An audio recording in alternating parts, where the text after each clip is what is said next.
Pues muy buenas amigos de Arcadia Zona 51, ¿qué tal estáis? Espero que estéis todos muy bien.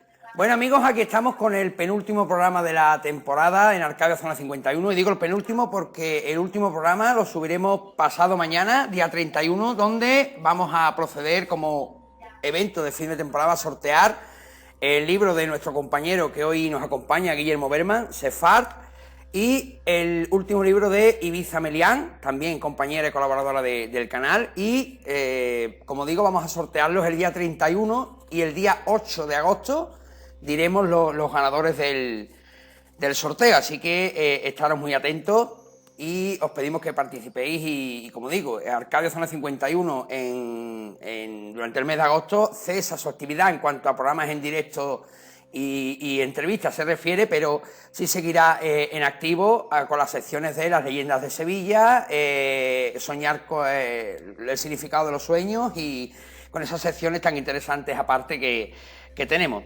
Hoy vamos a hablar de un tema también muy interesante y que curiosamente, a pesar de contar con compañeros que saben bastante del tema, pues nunca hemos tocado y bueno, hemos querido dejarlo para este último programa. Vamos a hablar del rey Salomón, de su sabiduría perdida, y ciertamente que tras investigar un poco acerca de este personaje, es ciertamente un personaje muy fascinante.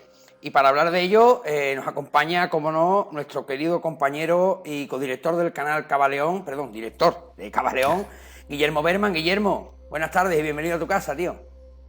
Muy buenas tardes, Jero. Encantado de volver a estar por aquí y sobre todo hoy que está Jorge, que siempre es un placer, un honor estar con él.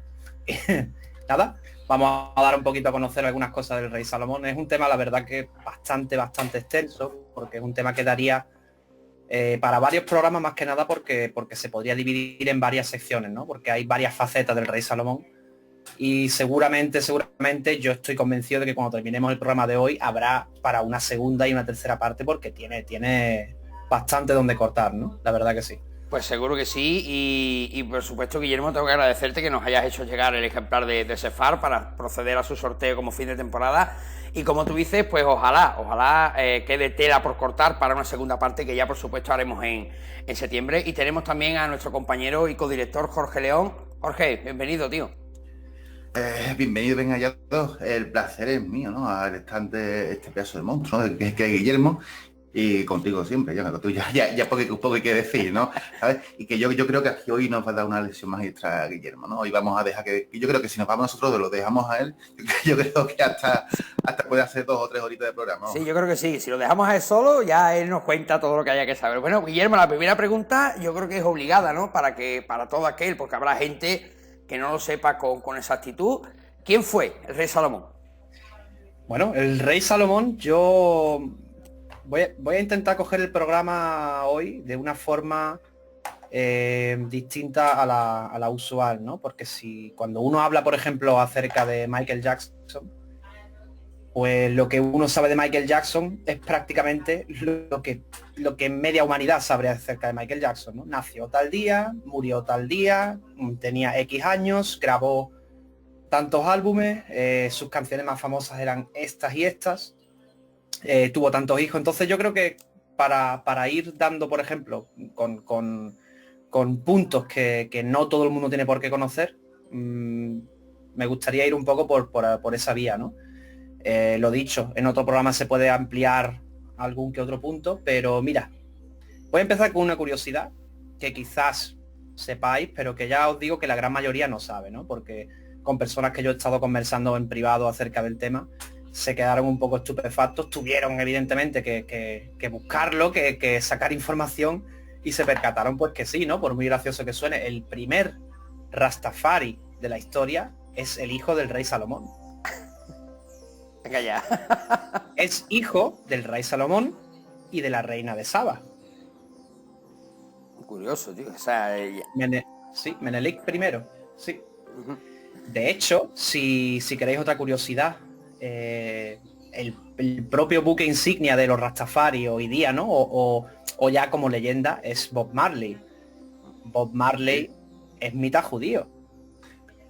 De hecho, uno de sus hijos, hoy día vive en Tel Aviv. Está casado con una chica judía, o sea, practica de hecho también la religión. Y bueno, es un tema, ya os digo que es un tema que no conoce todo el mundo, ¿no? Son curiosidades acerca del rey Salomón, pero esa estirpe de Rastafari se puede seguir en una línea genealógica. O sea, el linaje se puede seguir hasta día de hoy en Jamaica. De hecho, los jamaicanos Rastafari no proceden de Jamaica digamos, como asentados, ¿no? Sino que son de África. De hecho, son de la zona de Etiopía. Y ahí es donde hay una comunidad inmensa todavía, una comunidad judía inmensa, que son todos descendientes de Menelik I, ¿no? El hijo del rey Salomón. Hay una cosa que yo no me te quería comentar, porque hay muchas dudas. ¿Existió realmente el rey Salomón? Porque tú sabes que siempre se basan en el escrito, ¿no? Es como, existió Jesucristo, existió esto. Del rey Salomón parece ser que hay muchísimo más escritos que digamos, que confirman su existencia. Realmente fue un personaje, no tal como lo dicen, pero sí un personaje que existiera. Sí, fue un personaje de la dinastía, ¿no? De la dinastía de los reyes hebreos. Sí que hay un enfrentamiento continuo porque aquí entra en juego algo muy peculiar, ¿no? Y es algo con lo que nos encontramos todos los días. La diferencia entre la arqueología en Israel y la arqueología en Egipto es el dinero. Vamos a ver, Egipto es un país que hoy día está gobernado en su totalidad y de hecho poblado prácticamente en un 95% por árabes. Ninguno es descendiente de ningún faraón egipcio. De hecho, los antiguos egipcios no eran árabes, pero hoy día las personas que viven en Egipto son árabes. Ellos tienen una religión muy concreta y esa religión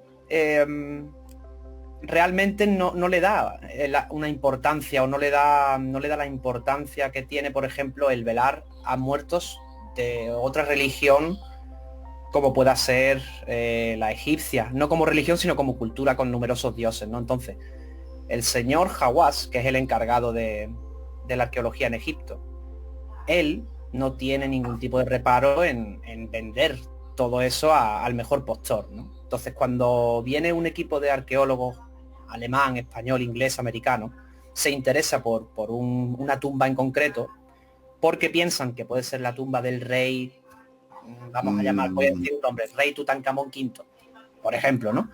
El señor Hawass, pues evidentemente al no tener ningún tipo de conexión espiritual con esa momia, la va a vender al mejor postor. De ahí que tengamos en todos los países del mundo un museo de egipcio.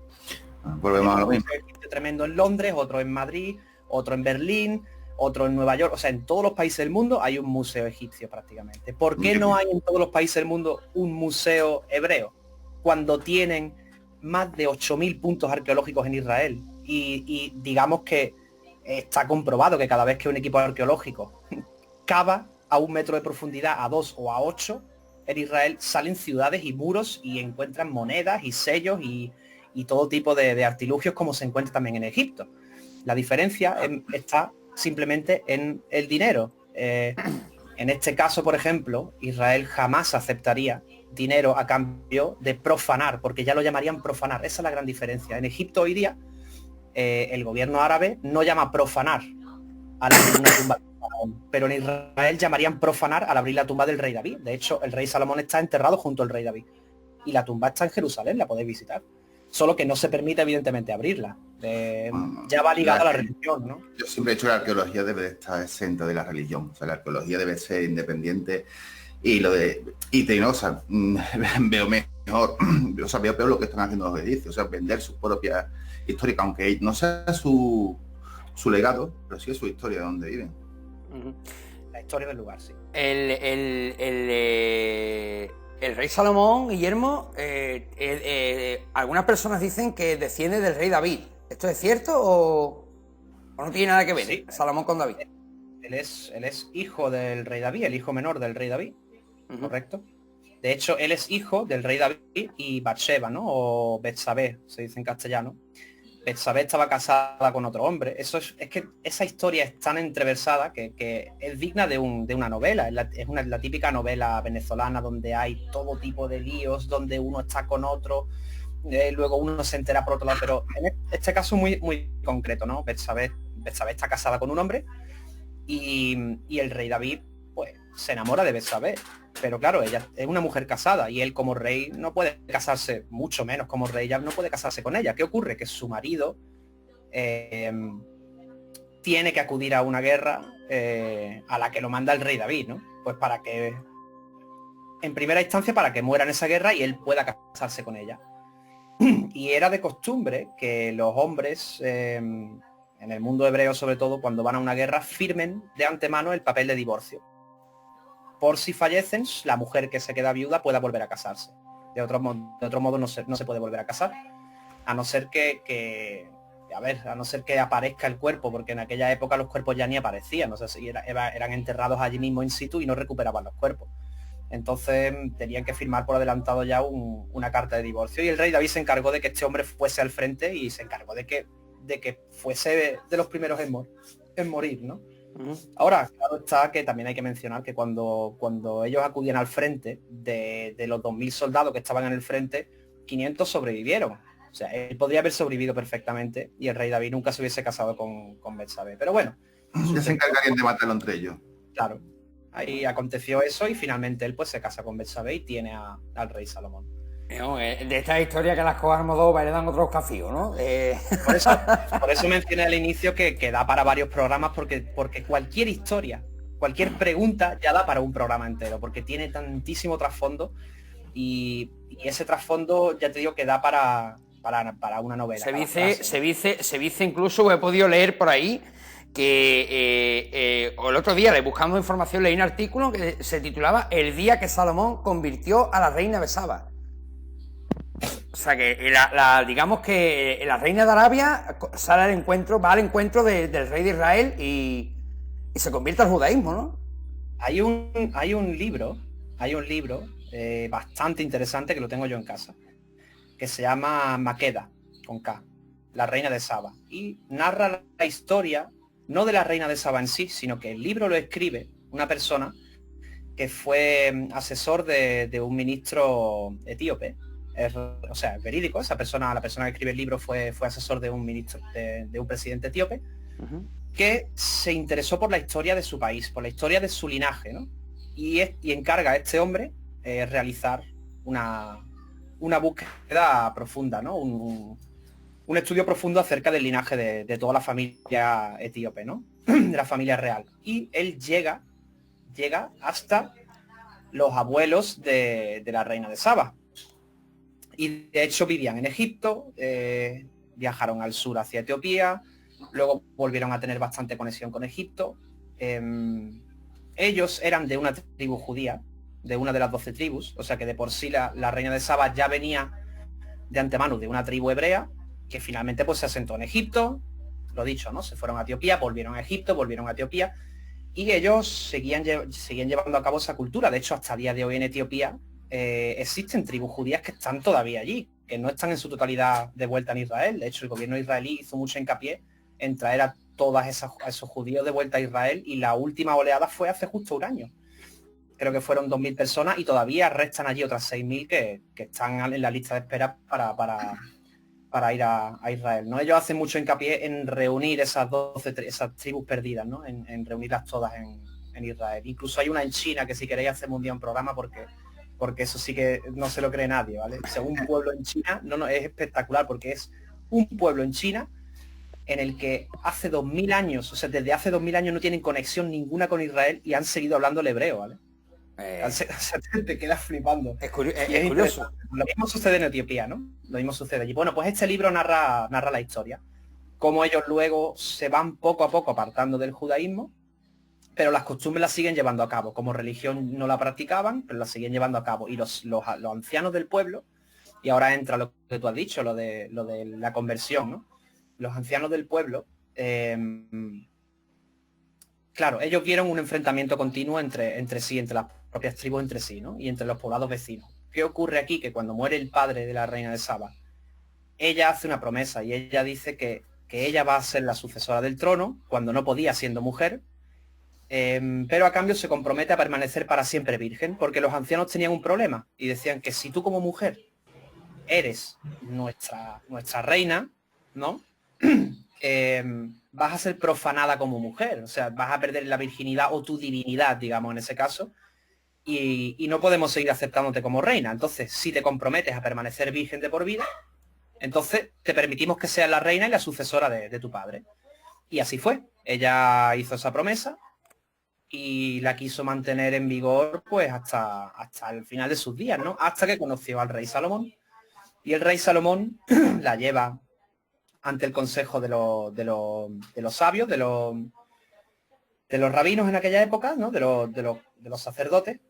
Y ellos les dicen que sí que hay forma de romper ese conjuro, porque los dos se enamoraron mutuamente, ¿no? Entonces, claro, la reina de Saba aún así tenía un problema y decía, yo no puedo llevar esto a cabo porque no puedo. O sea, yo tengo una promesa con mi pueblo. Y sin embargo, ella sí que seguía ligada al judaísmo. O sea, no realizó una conversión como se suele realizar, porque ella permanecía ligada por sangre, ¿no? Al judaísmo. Y ellos le dijeron que ella no podía haber realizado esa promesa. ¿Por qué? Porque esa promesa rompería uno de los... Yo creo que, bueno, no, es el primer precepto que hay en la Torá, ¿no? Multiplicarse y tener hijos.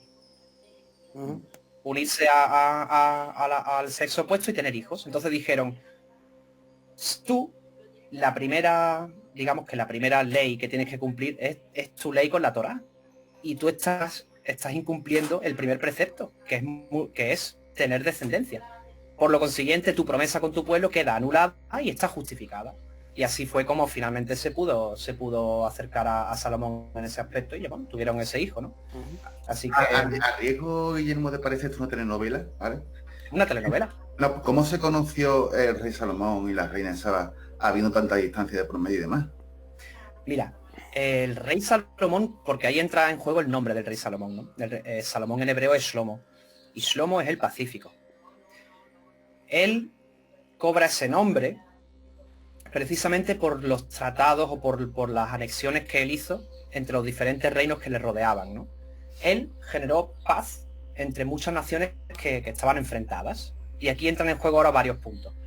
Mira, los tratados comerciales, por ejemplo, que existían entre Etiopía, Egipto, países del Mediterráneo, anexos, ¿no? Libia, Siria, Líbano, Israel, todos esos países tenían tratados comerciales, ¿no? Los pueblos árabes de aquella época, la península arábica, etcétera. Todos esos tratados comerciales conllevaban también a tener que negociar no solo con dinero o con trueques de comida o de objetos, sino que también se hacían trueques con seres humanos, ¿no? La hija de tal rey pues se va a casar con el hijo de tal rey. El príncipe tal se casará con el príncipe tal y así sellamos un acuerdo comercial muy duradero. Pues eso es lo que hizo el rey Salomón y de ahí viene que él tuviese tantísimas mujeres como se le atribuyen, porque lo primero que uno le atribuye al rey Salomón, o lo primero que se le echa en cara es que él tuviese 1000 mujeres. Dice, pero ¿cómo va a tener el rey Salomón? ¿Qué mujeriego, no? 1000 mujeres. Claro, para nosotros el primer calificativo es... Bueno, no solo 1000 mujeres, también se 1000 mujeres y 700 concubinas, ¿vale? O sea que el tío era un machote, ¿no? Después de todo. No, sí, pues eso, claro. Y si está en linterna por ahí en esa época, lo coge también. Lo primero que se la saca, o el primer calificativo, es mujeriego al rey Salomón. Sin embargo, él tuvo 4 hijos. 4 solo. Ahora, ¿qué ocurre? Que... Ahora viene lo curioso. Que no daba tiempo tanto, claro. Lo que él hacía era casarse. Él se casaba con todas las mujeres que él podía, precisamente para generar alianzas.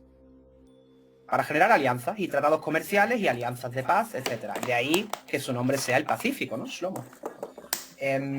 Por eso las historias, cuando uno las lee literalmente, bueno, las entiende así, ¿no? Las entiende como que esto es mujeriego en toda regla, pero sin embargo la tradición oral es la que luego te va enseñando y te va diciendo qué es lo que es realmente detrás, ¿no? Y ahora sí cobra sentido, porque tú dices, bueno, es un hombre que tendría que haber tenido 500 hijos mínimo.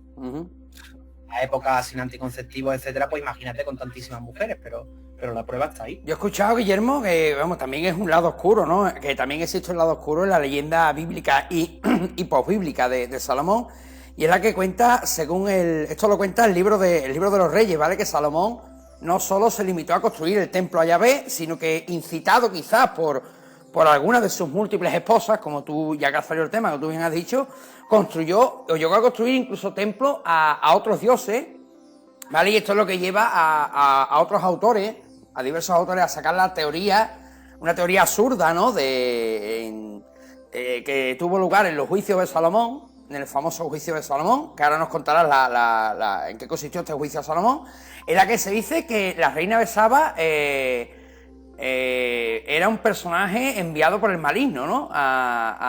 Que se llegó a decir que que se le vieron las pezuñas de cabra, como se relaciona siempre al demonio, ¿no? O sea, que estamos hablando de que ya se están llevando a cabo, incluso acerca de Salomón también tiene su lado, su teoría conspirativa, ¿no? Hombre, la reina de Saba era bastante conocida por su atractivo. A ver, una cosa es que ella durante su vida se comprometiese a permanecer virgen, otra cosa es que a ella le gustar a los hombres, ¿no? Entonces era una mujer muy seductiva, era una mujer de la que se dice que de una belleza espectacular. Se dedicaba al baile, se maquillaban, se ponían guapísimas, vestidos de los mejores materiales, ajustados. Tenía su séquito de mujeres a su alrededor también, que también eran todas guapas. O sea, ella realmente se presentaba pues como la mujer más guapa del planeta, ¿no? Y ya te digo que seductora. Y es lo que hacía, lo que hizo, de hecho, en varios banquetes con el rey Salomón, previo a que ni siquiera se plantearan tener un hijo, etcétera, ¿no? Ella lo llevó a un extremo bastante calentito, ¿no? Por llamarlo. Claro.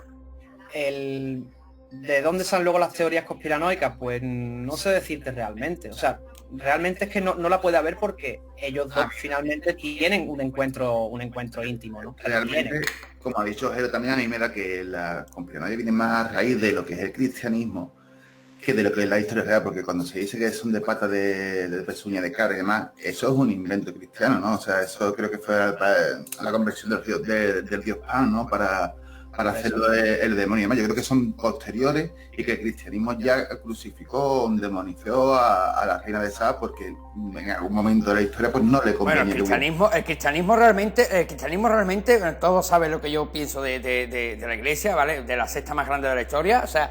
Que te gusta ir los domingos a misa, ¿no? Sí, vamos, con la camisita y todo. El cristianismo realmente demonizó, o al menos eso creo yo, demonizó a todo aquel personaje de la historia que no le interesaba, ¿no? Por alguna otra razón. Demonizó y santificó. Porque a muchos dioses los santificó como San no sé qué, San no sé cuánto, para unirlo y que esa misma religión pues perteneciera al cristianismo. Que de esto Guillermo creo que nos puede dar una lección magistral también. Sí, sí. Está claro. ¿Y esta anécdota en qué consistió? Ahora que lo hemos mencionado también, Guillermo, el juicio a Salomón. Mira, acabo de ahora mismo sacar, porque hay frases, por ejemplo, muy concretas del juicio a Salomón. Pero, un momentito, Guillermo. ¿Esto es un juicio que se le hace al rey Salomón o...? A ver, el rey Salomón en sí, él era como rey sobre la tierra de Canaán, él era el juez por excelencia. O sea, él era el juez por excelencia, a él no se le podía hacer un juicio siendo el juez supremo o siendo el rey, pero lo que sí se le achaca es un juicio, es un tema muy metafórico. Es un tema muy metafórico, ¿no? Porque es un juicio que realmente hubiese correspondido incluso a su padre y no a él. Es una historia, yo creo que sí que podríamos tocarla en profundidad si hacemos un programa aparte, de tocar explícitamente el tema de esas teorías conspiranoicas paralelas, como la que había mencionado anteriormente.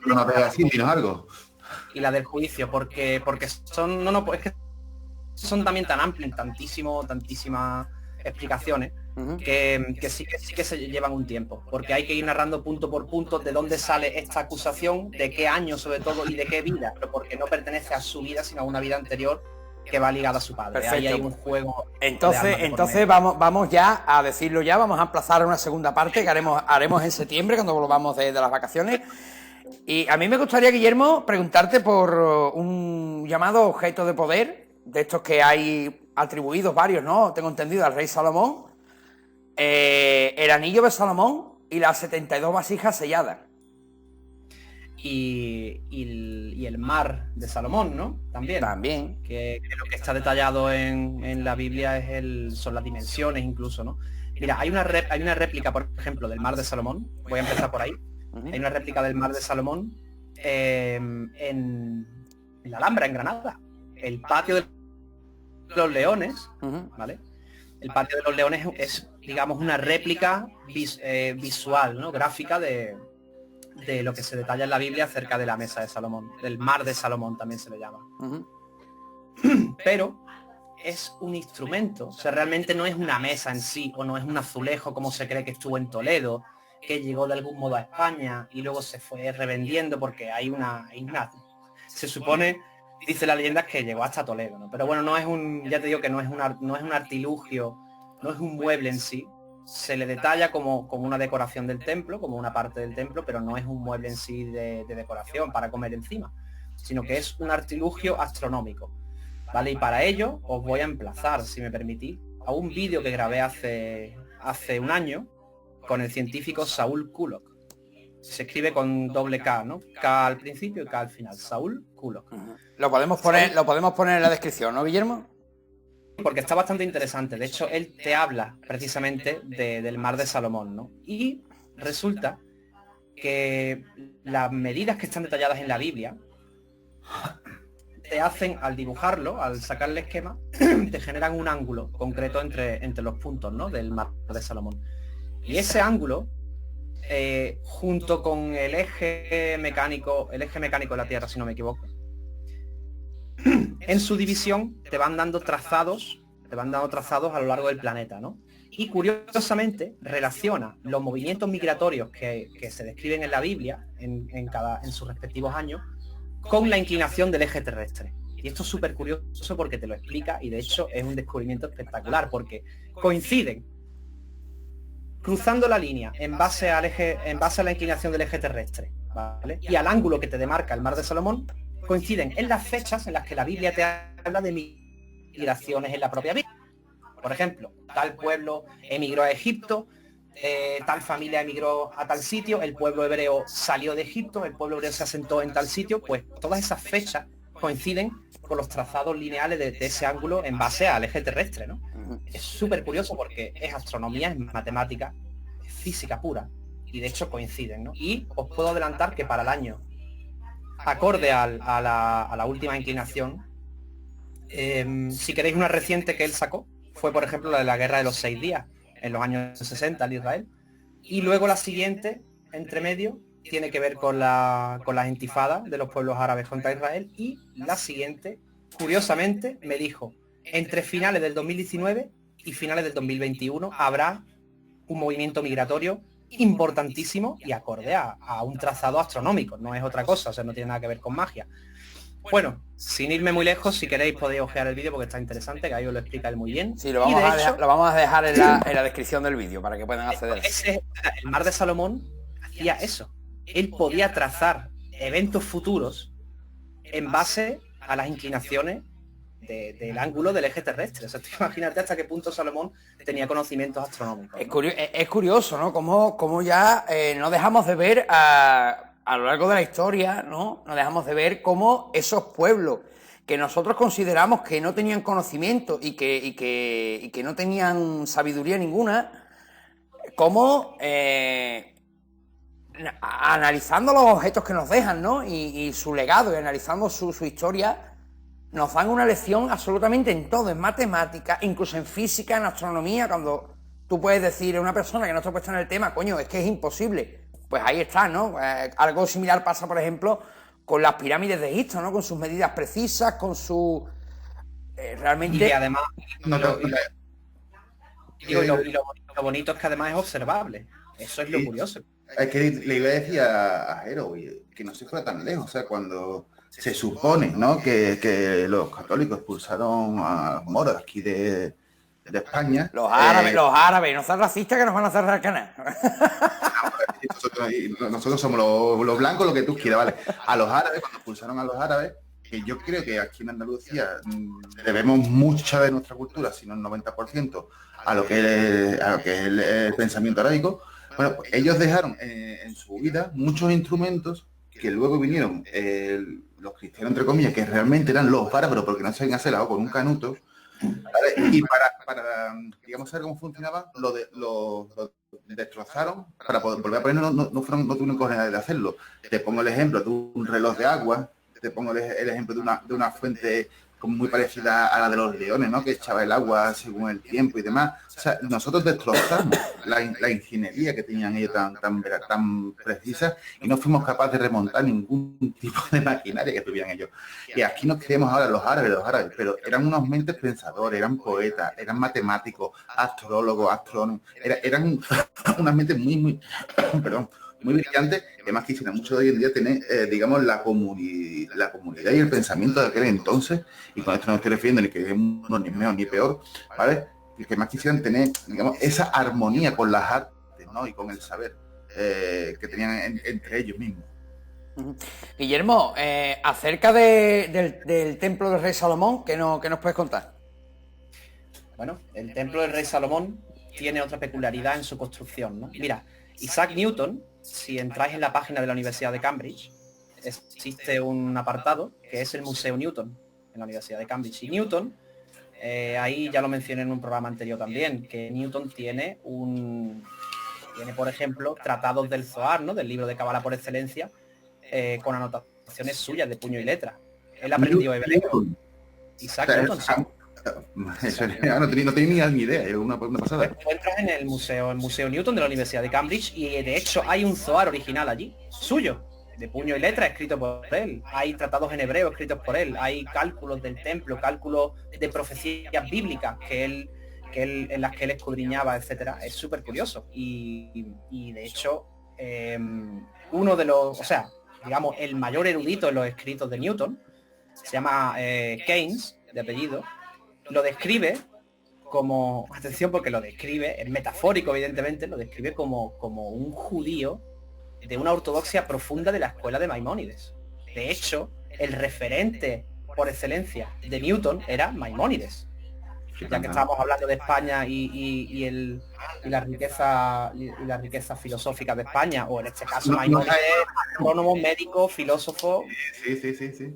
Y no sabemos lo que tenemos en verdad, ¿eh? No, porque como bien dijo Guillermo en un programa, no hay que olvidar que, por ejemplo, Toledo es una ciudad que recogió en su momento a una gran población judía y yo creo que los judíos más importantes creo que vivían allí en Toledo y Toledo es una ciudad que a día de hoy yo creo que es de no sé cuántas hablan en España, en eso lo sabes tú mejor que yo, Guillermo, pero yo creo que Toledo, si no es la ciudad más importante en cuanto a legados judaicos se refiere, yo creo que le falta muy poco, ¿no?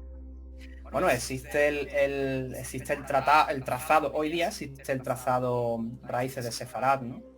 Que de hecho va desde Barcelona. O sea, primero cuando se empezó a hacer, pasaba se conocían las distintas ciudades, pero claro, con el tiempo uno se va encontrando más escritos y más detalles y al final el trazado es espectacular. Mira, Toledo en concreto, si vas por la calle en Toledo, en cada rincón, cada cruce de cada calle en el centro de Toledo, te encuentras letras hebreas en el suelo, inscripciones hebreas, por todas las calles.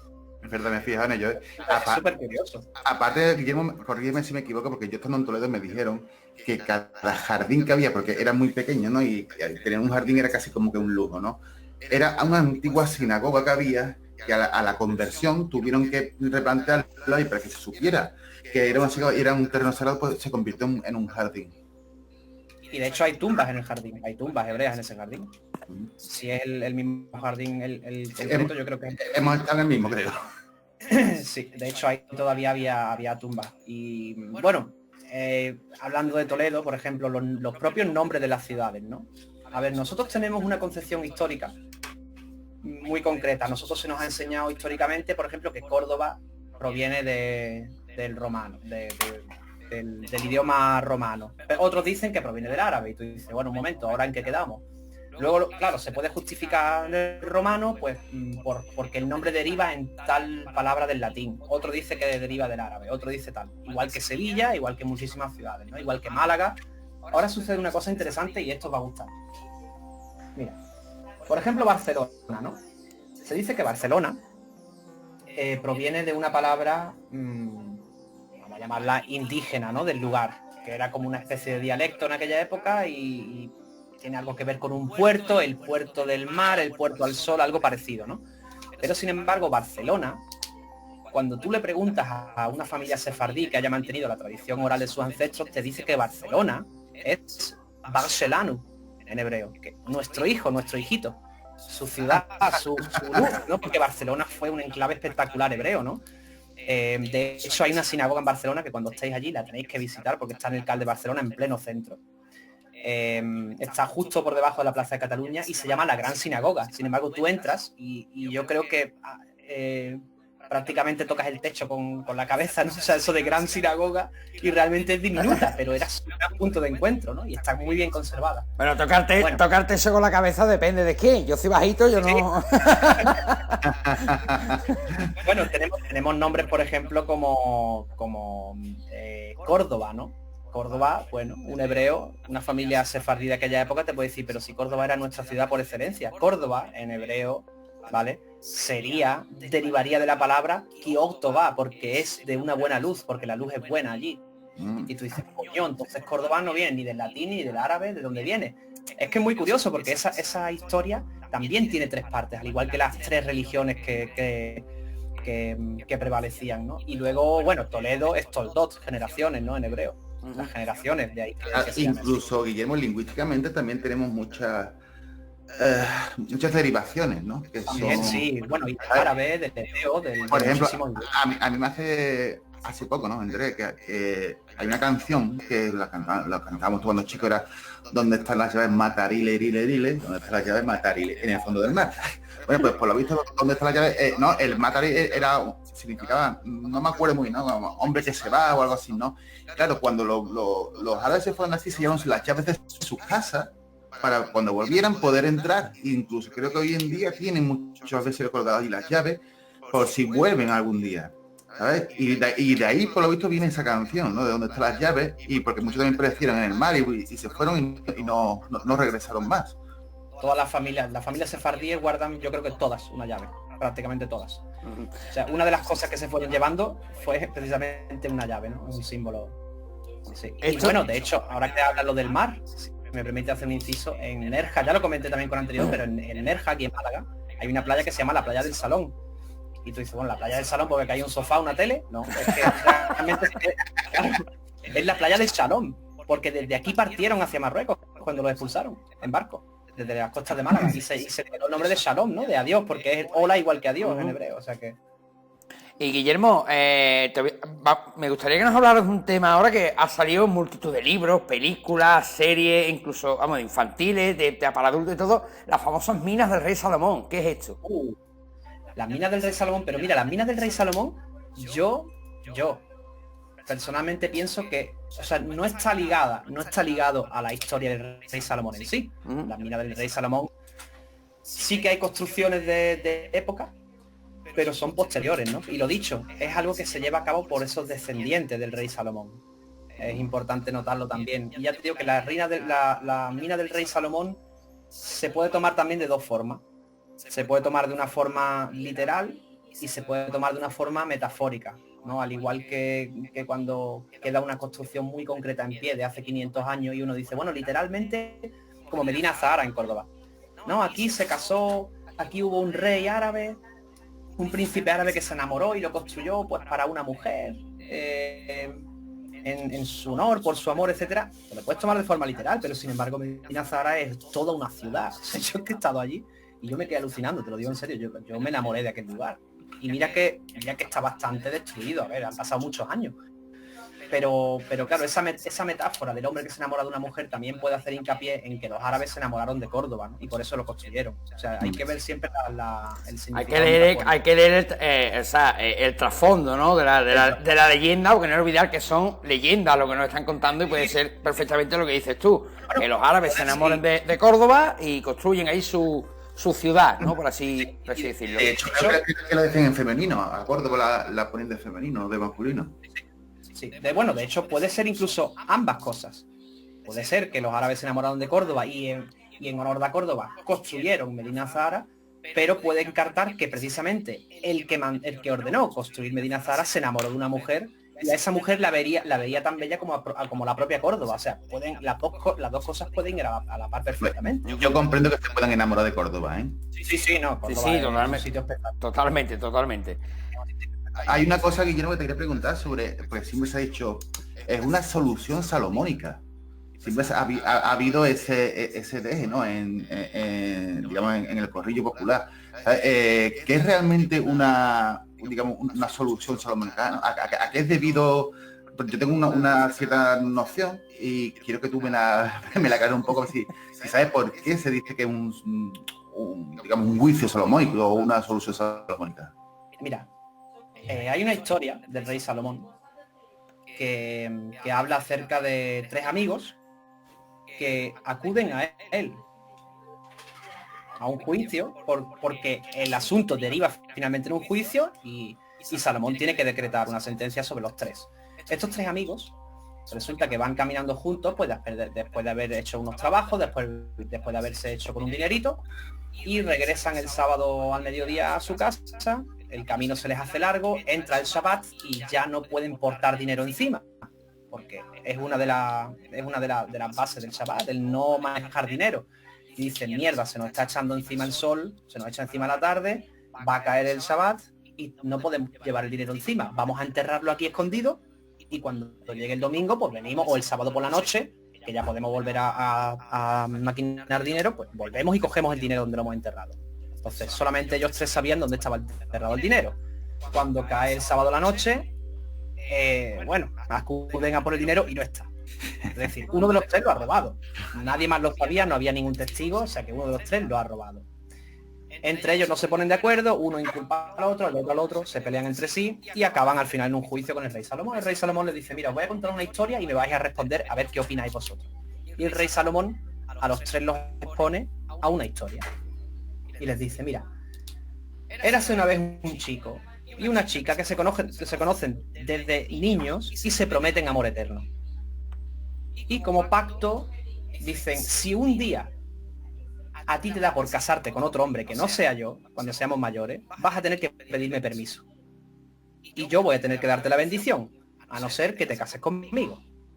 Total, este chico, esta chica, pues se separan, cosas de la vida desde pequeño, cada uno se va a vivir a un lugar, se pierden de vista, hasta que un día esta chica pues conoce a un chico que le gusta, que le interesa, y se hacen novios y deciden pues que quieren casarse. Pero la chica es sincera y le dice a ese chico, oye, existe un hombre en mi vida al que yo prometí que si algún día yo me casaba con otra persona que no fuese él, pues tendría que pedirle a él su bendición, su permiso. Y el otro chico, pues bueno, dijo, venga, te acompaño y vamos a verlo, a ese chico. Fueron los dos a este chico, le comentaron la situación y aparte ella vino pues con un saco de dinero. Y le dijo, mira, ya que me das tu bendición para casarme con otro hombre que no seas tú, etcétera, pues aparte tengo un obsequio para ti, aquí está el dinero, tal. Y él lo rechazó y le dijo, mira, tu voluntad lo dice todo, quédate con el saco de dinero, quédate con tu hombre, cásate con él, tiene mi bendición. Perfecto.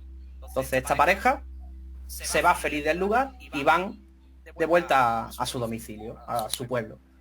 Por el camino les atracan unos ladrones, les atracan y uno de los ladrones, que es el jefe de los ladrones, es un anciano, aparte quiere abusar de la chica. Le quita el dinero y quiere abusar de ella. Y la chica le dice, por favor, antes de hacerme nada, permítame que te cuente lo que ha sucedido, de dónde venimos, cuál es el trasfondo de este viaje. Y se lo cuenta. Y el anciano ladrón, claro, imagínate, aparte de robarle el dinero y aparte de querer abusar de ella, escucha la historia y le dice, hombre, dice, la verdad que te voy a perdonar la vida. Y además, perdonar la vida y además te voy a devolver el dinero y os vais a ir los dos juntos y vais a ser felices el día de mañana. Claro, cuando el rey Salomón les cuenta esto a los tres chicos, de los cuales uno es ladrón sí o sí, les dice, bueno, ¿qué opináis al respecto? ¿Quién es la persona más noble de esa historia? ¿Quién es el que se merece más elogio, ¿no? De los personajes. El anciano, que finalmente no abusa de la chica, el chico que le permite a la chica casarse con otro hombre, o la propia chica en sí. Y claro, cada uno dice una cosa. Uno dice, bueno, yo para mí, el chico que le da la bendición para casarse es el que más elogios merece en esta historia. Otro dice, no, el que más elogios merece es la propia chica porque fue sincera y acudió al otro chico de cuando se conocían de joven y le dijo la verdad, incluso le ofreció algo a cambio y respetó ese pacto que tenían desde pequeño, etcétera. Y otro dice, no, el más sincero ha sido el anciano porque encima que podía haberse quedado con el dinero, se lo devuelve y dice el rey Salomón, tú eres el ladrón. ¿Por qué? Porque los demás pensaron en un pacto moral, espiritual, amoroso entre dos personas y él pensaba solo en el dinero, en que dentro de la historia había un saco con dinero. Entonces el rey desde un inicio sabía ya quién era. O sea, directamente dice, el primero que me diga a mí, el primero que me hable a mí del saco que el anciano finalmente te devuelve la chica, ese es el ladrón. O sea, que de ahí viene lo de una solución salomónica cuando... Sí, y de hecho, bueno, luego aparte los proverbios del rey Salomón, ¿no? Era considerado el hombre más sabio porque de cada frase que existe en la Biblia, él te sacaba, imagínate, de cada frase que en la Biblia te sacaba 3.000 proverbios. Y de cada uno de esos 3.000 proverbios, te sacaba 1.005 explicaciones sobre cada uno de esos 3.000 proverbios. Y no en vano es conocido como en algunos sitios como el sabio, ¿no? Era Salomón el sabio, porque por lo que estamos viendo era un hombre que era capaz de formarte una paradoja, una historia increíble para descubrir a quién se había quedado con el dinero, ¿no? Cuando... Sí. Increíble, de verdad. Pues Jorge, no sé si tú tienes alguna pregunta más para Guillermo. Yo me acuerdo de lo de las dos mujeres, ¿no? Que decían que tenían que había un bebé, ¿no? Que cada una decía que era suyo, ¿no? Herodes. Sí, eso. Coño, Herodes. Sí, tienes ración. Yo un lazo tiene por la vuelta. No, pero la Biblia, Guillermo, la Biblia, ¿cómo habla, cómo describe la Biblia al rey Salomón? Como el hombre más sabio que había en sus tiempos, el hombre más sabio. De hecho, bueno, sus libros, el libro de los Salmos, bueno, el libro de los Salmos de Salomón, existen los Salmos del rey David y los Salmos de Salomón, Eclesiastés, Cantar de los Cantares y el libro de Reyes, ¿no? Y Proverbios, o sea que tú imagínate, bueno, el libro de Reyes habla acerca de él, pero el de Proverbios, por ejemplo, sí es suyo. Y mira, de hecho, yo creo que cualquiera que vea el programa seguramente tendrá una Biblia en casa, da igual qué tipo de Biblia sea, el libro de Proverbios, ábrelo, aunque las traducciones sean distintas, más o menos se amolda, ¿no? Pero sí que es cierto que os lanzo un reto a coger una Biblia, abrirla por la parte de Proverbios, que son los que escribía el rey Salomón, y abre cualquier página dentro del libro de Proverbios, cualquier página, y me lees el primer proverbio que te encuentres. Sí, que no sé si con internet se podrá hacer, ¿vale? Vamos a ir. Pero con internet no, porque entonces tendría que ir seleccionando ya de antemano los hechos. Tú abres el libro. Mientras que lo busca, hay una cosa que es lo de los famosos bimanas, ¿no? Que se dicen que hay mucha controversia con eso, ¿no? Eso realmente sale descrito, como se suele decir, que se han descrito como una especie de máquina voladora, ¿no? Que tenía el rey Salomón. Hombre, las bimanas con V. De ahí nació el mito de la alfombra voladora, ¿no? De la alfombra mágica, ¿no? Del rey Salomón.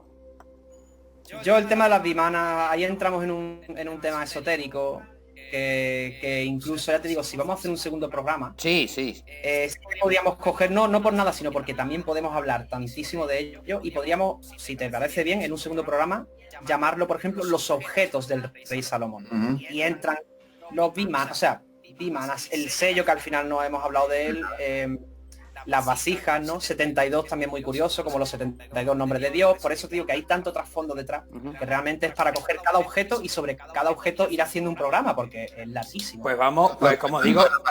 A mí mosqueado, me tiene intrigado. Sí, pues como he dicho antes, ya hemos emplazado a la audiencia en septiembre vamos a hacer un segundo programa sobre el rey Salomón. Vamos, como bien ha dicho Guillermo, los objetos del rey Salomón, porque estamos viendo que es un tema que efectivamente hemos dicho al principio, tiene muchísimo que cortar, tiene mucho trasfondo y seguramente, aun haciendo 3-4 programas, se nos queden cosas fuera, porque realmente yo invito a todo el mundo a que investigue sobre el rey Salomón, porque es un personaje fascinante, la verdad que sí.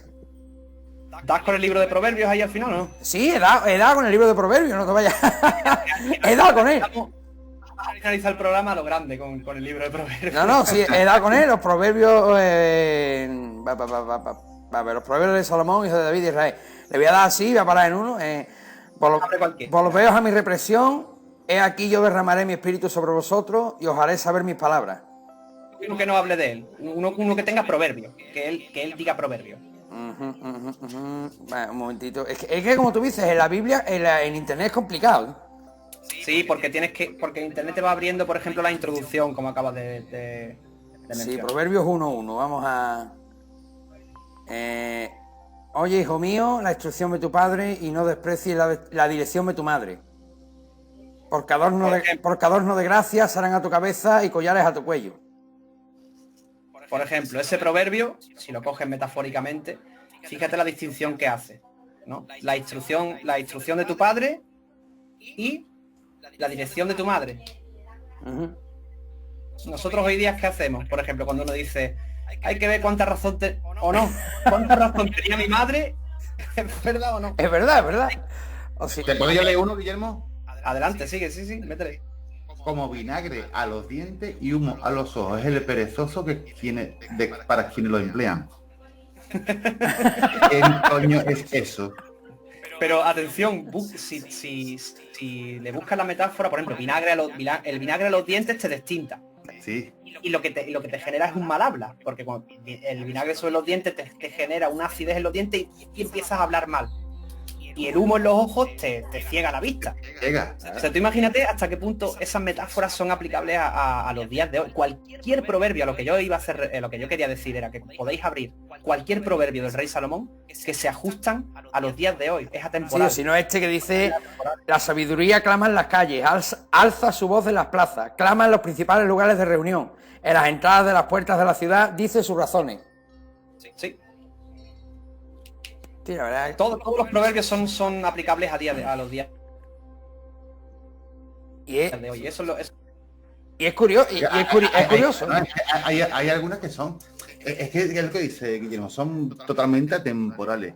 Sí. O sea, dos o tres que he leído, o sea, la puedes utilizar hace 6.000 años que la puedes utilizar ahora, ¿no? E incluso parece que los padres y los hijos tenían los mismos conflictos que tienen ahora también, ¿no? No, bueno, por supuesto. Pues familia, nos estamos quedando sin tiempo. No sé si Guillermo quiere añadir algo más acerca de este personaje tan fascinante que hemos descubierto por primera vez en Arcadia, pero la verdad que me quedo con ganas ya de que llegue septiembre para seguir ampliando esta información. Sí, no. El libro, por ejemplo, de proverbios en sí, también se puede llevar un programa aparte. Es que no tenemos, no sé, es que en ese aspecto no hay fin, porque es un personaje, has escogido un personaje tan amplio. O sea, tú puedes hablar, por ejemplo, acerca de Abraham. Y sobre Abraham puedes hablar 5, 6, 7, 8 horas o incluso 24 horas y tiene mucho trasfondo. Pero es que Salomón tiene un trasfondo distinto, porque cuando hablas de Salomón tienes que hablar también de su ascendencia, de su descendencia, porque de él desciende el Mesías. Es otra de las peculiaridades. El Mesías no solamente desciende del rey David, porque el rey David, al tener varios hijos, tú tienes que escoger a uno de ellos, del cual luego descenderá el Mesías, que es el rey Salomón. O sea, Salomón es el punto clave de cara tanto al Mesías que considera la cristiandad como al Mesías que considera el judaísmo. Pero Salomón tiene que ser el ascendiente por excelencia de los hermanos de Salomón. No hay mucha historia, ¿no? Aparte de la de él, ¿no? 2 hermanas y un hermano. Perdón, no. Venga, acabo de confundirme con los hijos de Salomón. Hay información, la hay muchísima, pero está en el Talmud. Y el Talmud, ya te digo que es un libro tan amplio. El Talmud se escribe a lo largo de más de 1000 años. Es un libro tan extenso que imagínate todos los compendios que hay, y cada vez que ha habido una nueva rama, una nueva generación de rabinos, han vuelto a comentar sobre textos toraicos y han vuelto a sacar otra vuelta de tuerca, y cada familia tenía una tradición oral concreta. O sea que ya te digo que es un tema súper extenso. Yo creo que, como a modo curiosidades, por ejemplo, este programa está bien porque son simplemente pequeñas anécdotas del rey Salomón que no todo el mundo va conociendo. Y en un siguiente programa, o en 2 o en 3 siguientes, se puede ampliar en cuanto a los objetos del rey Salomón. El propio templo en sí se puede llevar un programa entero. Es que es muy complejo. De hecho, como última curiosidad antes de finalizar, el templo de Salomón, porque empecé diciendo que Newton lo diseñó acorde a las medidas que había en la Biblia del templo, porque figuran todas las medidas de cómo hay que construirlo. El propio templo de Newton lo dibuja, lo puedes buscar por internet. Pon Templo Salomón, Isaac Newton, y te aparece el esquema dibujado por Newton acerca del templo. Está en proporción áurea. Está en 1.6, está en una proporción áurea por excelencia. La sucesión de Fibonacci entra en la construcción del templo, en las medidas. Es espectacular. O sea, no es solamente un templo físico, 4 muros, venga, un techo. No, es que hay cosas dentro del templo que eso es algo espectacular. Incluso cada artilugio que hay dentro cumple con una función astronómica, que incluso está relacionado con las leyes físicas. Es un tema bastante amplio, no es exclusivamente un templo magnífico donde la gente pueda, oh, qué bonito, y todo de oro por dentro, no, sino que ahí las medidas de cada artilugio, la posición que tienen dentro del templo, pasa como con las pirámides, ¿no? Que tiene algo muy concreto. Y una última anécdota que os voy a comentar, porque esto siempre al final sale a debate, el Arca de la Alianza, ¿no? Porque claro, cuando se destruye el templo, el Arca de la Alianza tiene que estar en algún lugar. Claro que luego, después del templo de Salomón, se construye el segundo, en el que el arca tiene que estar también, sí, pero la base asentada del primer templo es la clave para saber dónde está el arca. El rey Salomón, no sé si lo sabéis, se casa con la hija del faraón del que habla la Biblia, el faraón que persigue a Moisés. Resulta que no muere en el agua, él no queda ahogado, su ejército sí muere en las aguas, él no. El faraón egipcio se asienta finalmente en una ciudad llamada Nínive, y su hija se casa con el rey Salomón, y su hija instruye al rey Salomón en ciertos truquitos que había dentro de las pirámides para ocultar tesoros, tumbas, etcétera. Y así es como ellos preparan ya una trampa para el día en que alguien venga a robar el Arca de la Alianza. Y el Arca de la Alianza, de hecho, cae en una de las trampas y está en un sitio muy concreto y está allí hasta el día de hoy, de ahí no se ha movido. O sea, pero el arca está en el templo, pero en un sitio concreto donde cayó en su momento, y ahí continúa. Pero sí. ¿Te refieres a lo del muro de las lamentaciones y demás? Sí, correcto. Pues la verdad que es muy interesante. Debajo de todo eso está el arca. El arca está ahí. Oye, tenemos dos cosas, tío. Mira, lo del pirata este que descubrimos, donde estaba el tesoro, ¿sabes? E ir por el arca, tío, al final.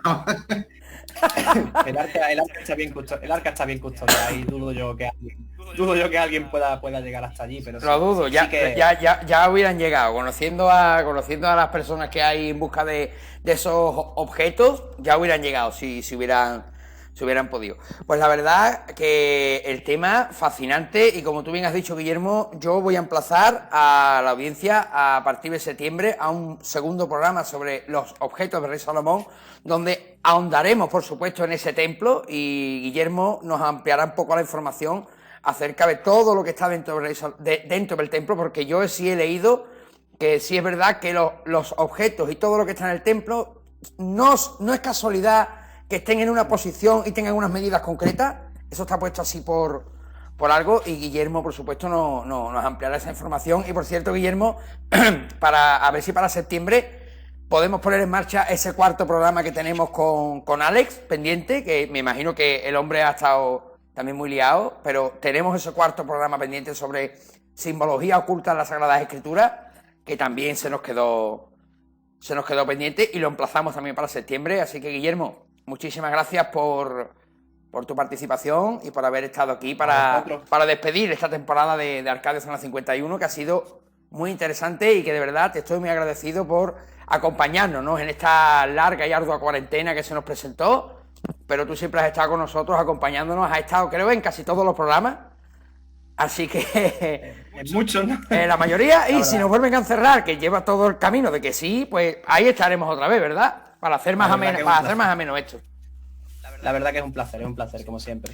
Y Jorge, a ti, por supuesto, también muchísimas gracias por habernos acompañado en esta mini entrevista, que al final ha sido una mini entrevista, Guillermo, porque no hemos podido hacer otra cosa que sino escuchar, aprender y disfrutar, porque yo de verdad he disfrutado muchísimo, he aprendido muchas cosas que no sabía, como el primer Rastafari de la historia. Oye, Ya se lo diré yo se lo diré a mi colega también. Le puedes presumir un cafelito, ¿no? Y decirlo. Pues familia, yo recuerdo que de pasado mañana, día 31, vamos a sortear como evento fin de temporada Sefard, el software divino de nuestro compañero Guillermo, y el último libro de Ibiza Melián, El símbolo conector, un libro, la verdad, firmado y dedicado por Ibiza Melián, con una portada, si no me equivoco, creo que es del Bosco, sí, correcto, de la ascensión al Empíreo del Bosco, del año 1490. Así que el 31 pondremos las condiciones para el sorteo y el día 8 de agosto diremos el ganador. Así que familia, espero que paséis muy buen día y os esperamos próximamente el día 31 con el sorteo de los libros de Ibiza Melián y Guillermo Berman. Un saludo enorme y os esperamos en el próximo vídeo.